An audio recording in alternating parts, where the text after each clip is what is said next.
आदाब नाजरीन, रियल तेलंगाना पे आप लोग देख रहे हैं दक्कनी खबरनामा। मैं हूं मोहम्मद शौकत। सबसे पहले अपन सुर्खियां देखेंगे।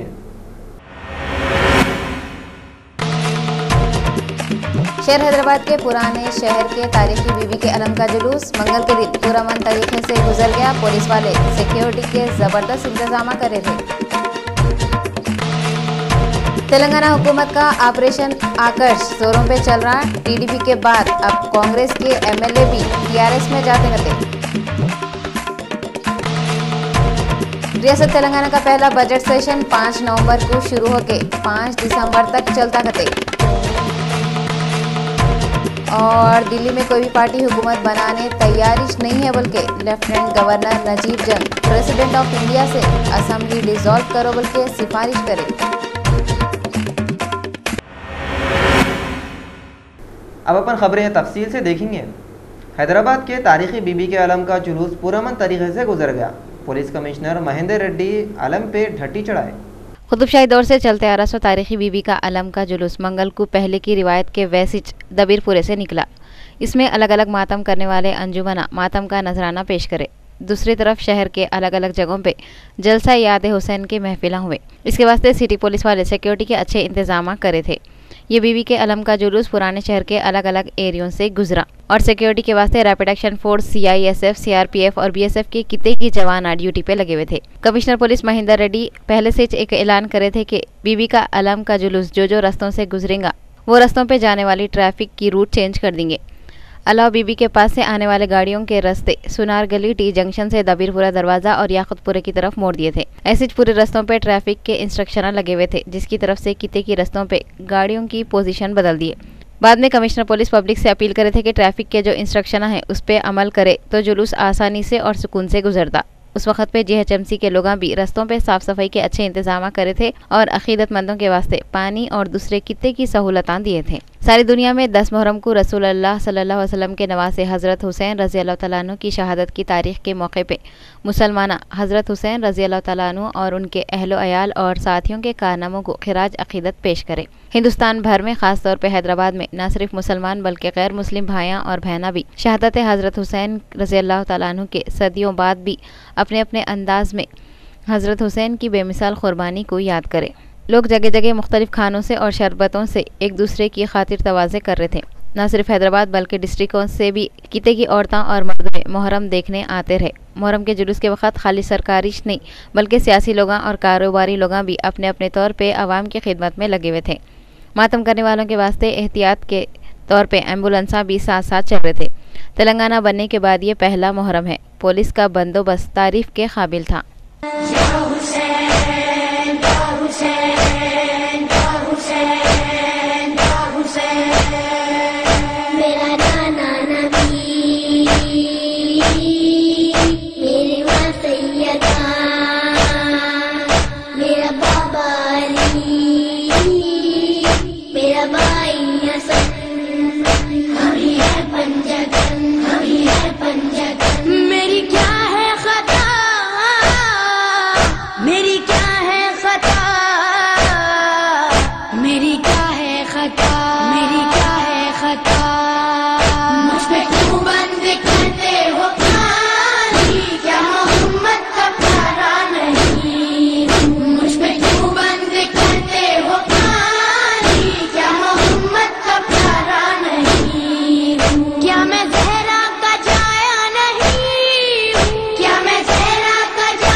घर का दर है, वो मदीना जहाँ मेरा घर है, और मस्जिद में उस घर का दर है। क्या मैं उस घर में खेला नहीं हूँ, क्या मैं उस घर में खेला नहीं हूँ, क्या मैं उस घर में खेला नहीं हूँ, क्या नबी का नवासा नहीं हूँ, मुझ पे क्यों बंद करते हो पानी, क्या मोहम्मद का प्यारा नहीं हूँ, मुझ पे क्यों बंद करते हो पानी, क्या मोहम्मद का प्यारा नहीं हूँ। चकिया पीस कर माँ ने पाला, मुझको नाना ने झूला झुलाया, चकिया पीस कर माँ ने पाला, मुझको नाना ने झूला झुलाया।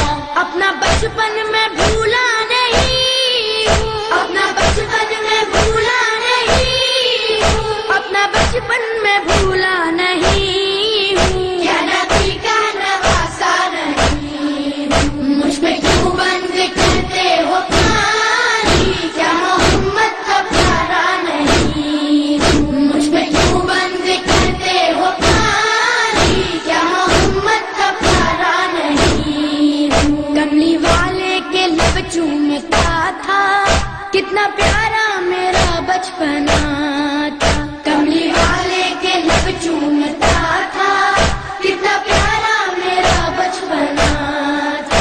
क्या मैं उनका दुलारा नहीं हूँ, क्या मैं उनका दुलारा नहीं हूँ, क्या मैं उनका दुलारा नहीं हूँ, क्या नबी का नवासा नहीं हूँ, मुझ पे क्यों बंद करते हो पानी, क्या मोहम्मद का प्यारा नहीं हूँ, मुझ पे क्यों बंद करते हो पानी, क्या मोहम्मद का प्यारा नहीं हूँ। मैं जो पानी कभी मांगता था, क्यों तड़पती थी ना अब मैं समझा, मैं जो पानी कभी मांगता था, क्यों तड़पती थी ना अब मैं समझा।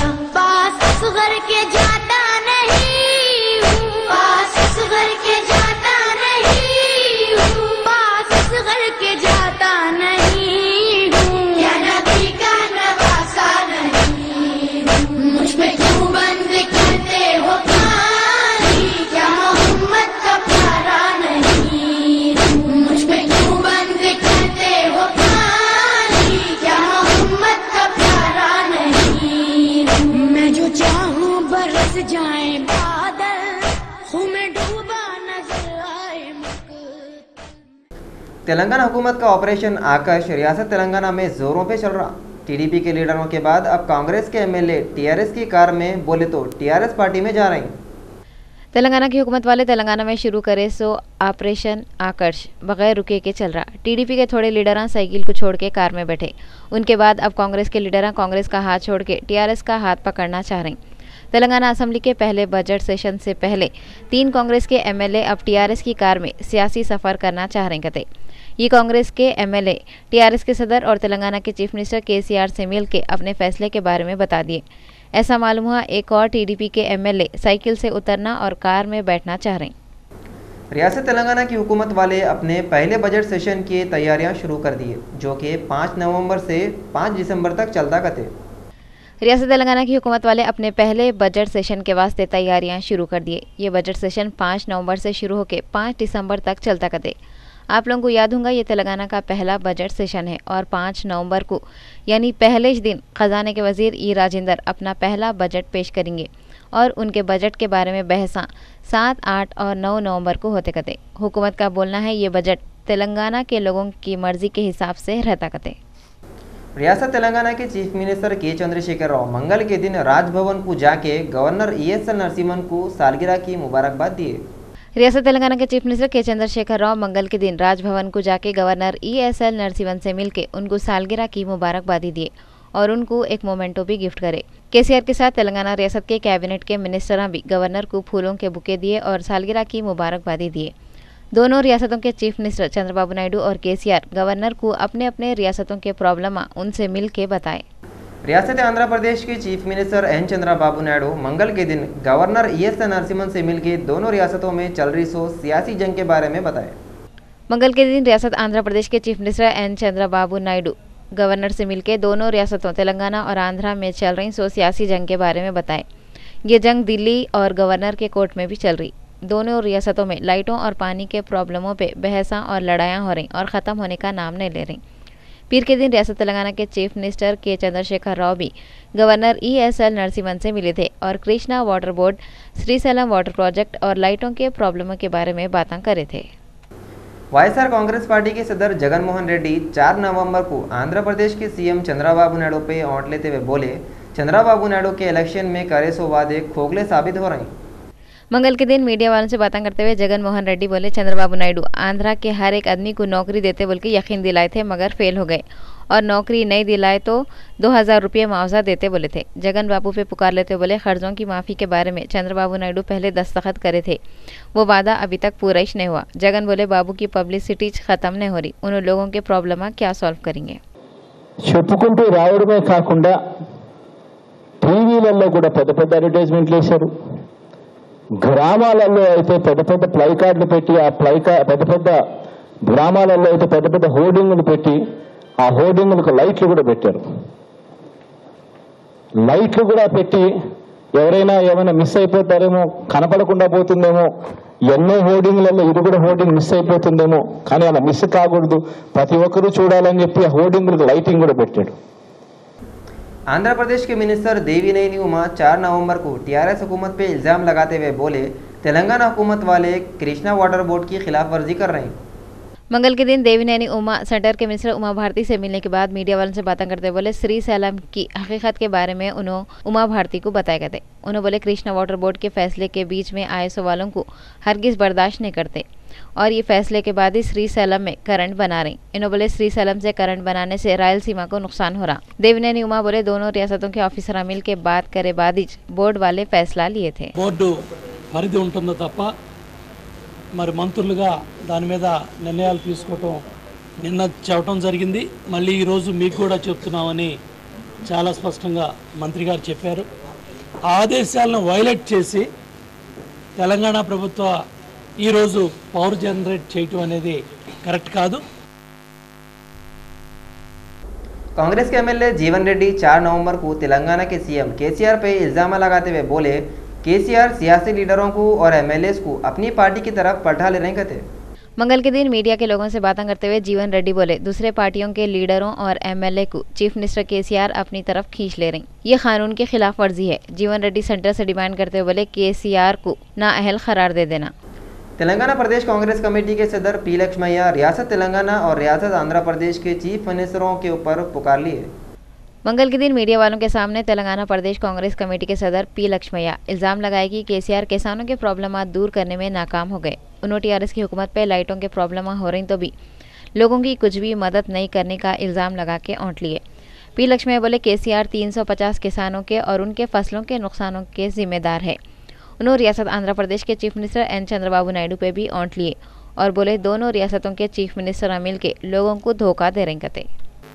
ఆవిర్భవించిన మొదటి 5 మాసాల్లోనే కనబడుతున్నది. 350 మంది రైతులు ఆత్మహత్యలు చేసుకునే పరిస్థితి, కరెంటు కోతల వల్ల పంటలు ఎండిపోయాయి. పునర్విభజన బిల్లులో ఇచ్చిన హామీలు ఏమాత్రం అమలు చేసే రీతిలో ప్రభుత్వం గాని నాయకుడు గాని KCR గాని సమర్థత చూపించక వైఫల్యం చెందిన మాట 100కి 100 నిజం। दिल्ली में हुकूमत बनाने से पार्टियों के इनकार के बाद दिल्ली के LG नजीब जंग अपनी रिपोर्ट प्रेसिडेंट प्रणब मुखर्जी को भेज के असेंबली डिसॉल्व करने की सिफारिश करे। दिल्ली के लेफ्टिनेंट गवर्नर नजीब जंग तीनों पार्टियों बीजेपी, कांग्रेस और आम आदमी पार्टी से बात करने के बाद अपनी रिपोर्ट इंडिया के प्रेसिडेंट प्रणब मुखर्जी को भेज के असेंबली को तहलील करने की सिफारिश करे। इंडिया के प्रेसिडेंट उनकी सिफारिश को मंजूर कर लिए। कौन सी भी पार्टी के वास्ते हुकूमत बनाना मुमकिन नहीं है, बल्कि दिल्ली में इलेक्शन कराना पड़ा और नया इलेक्शन 16 फरवरी से पहले कराना ज़रूरी है कहते। दिल्ली का अब का इलेक्शन या तो झारखंड और कश्मीर के इलेक्शन के साथ दिसंबर में होगा या नहीं तो जनवरी में या फिर फरवरी के शुरू में होगा।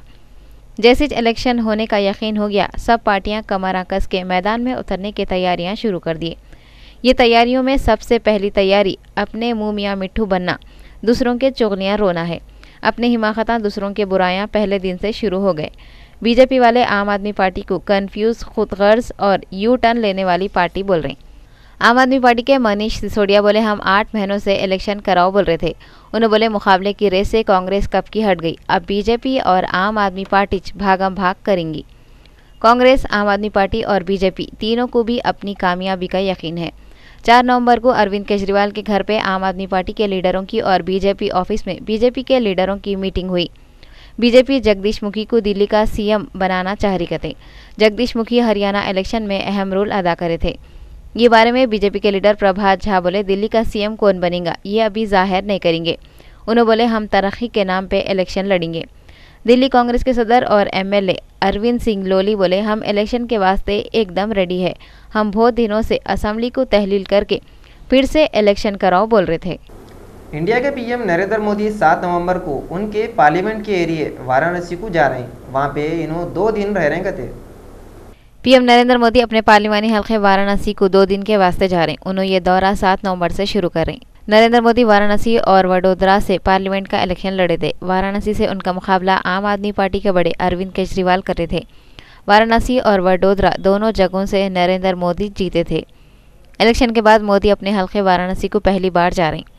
मोदी वाराणसी का दौरा कर रहे हैं, बल्कि वहाँ पे सिक्योरिटी के ज़बरदस्त इंतजाम करे हुए हैं। इंडिया के पहले के पीएम मनमोहन सिंह को जापान वाले जापान का सबसे बड़ा अवार्ड दे रहे थे। सोनिया गांधी भी मनमोहन सिंह को मुबारकबाद दिए। जापान वाले इंडिया और जापान के रिश्तों को मजबूत करने के वास्ते इंडिया के पहले के पीएम मनमोहन सिंह को जापान का सबसे बड़ा अवार्ड दे रहे थे। ये अवार्ड का नाम the grand garden of the order of Paulownia flowers है। जापान की कोस्टलेट वाले गए 135 सालों में जापान और इंडिया के बीच में हुई सो दोस्ती की खुशी में ये अवार्ड मनमोहन सिंह को दे रही। ये अवार्ड लेने वाले मनमोहन सिंह पहले हिंदुस्तानी हैं कहते। ओडिशा के एक चिटफंड घपले में बीजेडी के एमपी रामचंद्र हंसू, बीजेडी के पहले के एमएलए सोरेन नायक और बीजेपी के पहले के एमएलए हितेश कुमार भगरती को सीबीआई की टीम गिरफ्तार करी। सुप्रीम कोर्ट की हिदायत पे ये लोगों को करोड़ों रुपयों के शारदा चिटफंड घपलों की तफ्तीश करने पकड़े। बॉलीवुड के किंग खान बोले तो शाहरुख खान इंडिया के पीएम नरेंद्र मोदी की तारीफा करते हुए बोले नरेंद्र मोदी हुकूमत को काम करने के वास्ते वक्त देना ज़रूरी है। उन्होंने अपनी सालगिरह के मौके पर नरेंद्र मोदी की तारीफा करते बोले नरेंद्र मोदी को काम काज के वास्ते वक्त देना ज़रूरी है। उन्होंने एतराज़ा करने वालों से बोले बजाय एतराज़ा करने मोदी हुकूमत को कम से कम 2 साल का वक्त तो दियो। शाहरुख खान बोले मोदी के पास मेजॉरिटी है और ये उनकी सबसे बड़ी जीत है। पहले उनका सपोर्ट करना, अब 6 महीने में उनके कामों पे सवाल ना उठाना अच्छी बात नहीं है। शाहरुख खान बोले सबके काम अच्छे हैं। एजुकेशन, बच्चों की तरक्की और औरतों को अपने पैरों पे खड़ा होने देना जैसे काम करने की ज़रूरत है। इन्होंने बोले अब तो सफाई की मुहिम भी चल रही, मोदी को थोड़ा वक्त दिए तो अच्छा रहता। शाहरुख खान बोले मोदी के पास मेजॉरिटी भी है, इस वास्ते उनको दूसरों के सपोर्ट की ज़रूरत नहीं है। साउथ अफ्रीका के शहर केप टाउन में 20वां इंटरनेशनल काइट फेस्टिवल हुआ। साउथ अफ्रीका में काइट फेस्टिवल के वक्त आसमान पे रंग बिरंग के देवों के जैसे पतंगा देखने वालों के अक्लों को हैरान कर देते। ये फेस्टिवल 3 दिन तक चला। इसमें मुल्क के और बाहर के मुल्क के मेहमान दीदे फाड़ फाड़ के ऐसे पतंगों को देखे जो पतंगा कम अलग अलग किस्म के बड़े बड़े जानवर ज़्यादा दिख रहे थे। ये फेस्टिवल में पतंगा बनाने के तरकीबां भी बताए।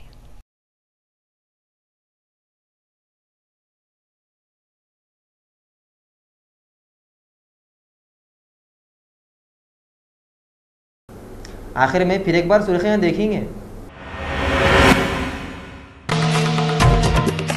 शहर हैदराबाद के पुराने शहर के तारीखी बीबी के अलम का जुलूस मंगल के दिन पुरअमन तरीके से गुजर गया। पुलिस वाले सिक्योरिटी के जबरदस्त इंतजाम करे थे। तेलंगाना हुकूमत का ऑपरेशन आकर्ष जोरों पे चल रहा। टीडीपी के बाद अब कांग्रेस के एमएलए भी टीआरएस में जाते रहते। रियासत तेलंगाना का पहला बजट सेशन 5 नवंबर को शुरू होकर 5 दिसंबर तक चलता रहते। और दिल्ली में कोई भी पार्टी हुकूमत बनाने तैयारी नहीं है, बल्कि लेफ्टिनेंट गवर्नर नजीब जंग प्रेसिडेंट ऑफ इंडिया से असेंबली डिसॉल्व करो बल्कि सिफारिश करे। रियल तेलंगाना के दखनी खबरनामे में फिलहाल इतना ही। मेरे को दे इजाज़त। अल्लाह हाफिज़।